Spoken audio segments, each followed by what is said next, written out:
அது எப்படி எங்க வீட்டு ஃபங்க்ஷன்ல மட்டும் எப்ப பார்த்தாலும் பிரச்சனை பண்ணிட்டு இருக்க? போன வாட்டி உங்க சித்தி வீட்டுல இருந்தல்ல, அப்ப தோணல உனக்கு? நான் என்ன சொல்றேன், நீங்க என்ன சொல்றீங்க? எனக்கு பிடிக்கலனா பிடிக்கல. பிடிக்கலனா?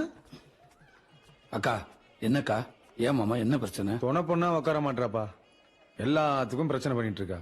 அக்கா நல்ல விஷயத்துக்கு தானே சொல்றாங்க. பாக்கா எல்லாரும் வெயிட் பண்றாங்களா, வா. டேய், நீயும் லூசு மாதிரி பேசாத. உனக்குன்னு பார்த்து வச்ச பொண்ணு எவனுக்கோ கட்டி கொடுத்து வளகாப்பு பண்றாங்க, என்ன போய் துணை பண்ண குறை சொல்றியா? அவளுக்கு முன்னாடியே உனக்கு கல்யாணம் பண்ண சொன்னலடா. அக்கா அது பழைய கதை, வாக்கா. ஊர்ல எவ்வளவுக்கு வளகாப்பு பண்ணாலும் என்ன துணை பண்ண உட்கார வச்சு வளையல் போடுறீங்க. எனக்கு புள்ள பிறக்கணுங்கிற கடிதம் அது பண்றீங்களா, இல்ல எனக்கு அந்த புள்ள இல்ல இல்லன்னு குத்தி காட்டுறீங்களான்னு எனக்கு தெரியல. எனக்கு புள்ள இல்லாம இல்ல, வீடு புள்ள பிள்ளைக்கு தானே இருக்கு.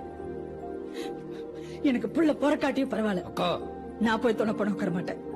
அப்படியே உட்கார்ந்தாலும் உன் பொண்ணாட்டியோட வளகாப்புக்கு மட்டும் தான் உட்காருவேன்.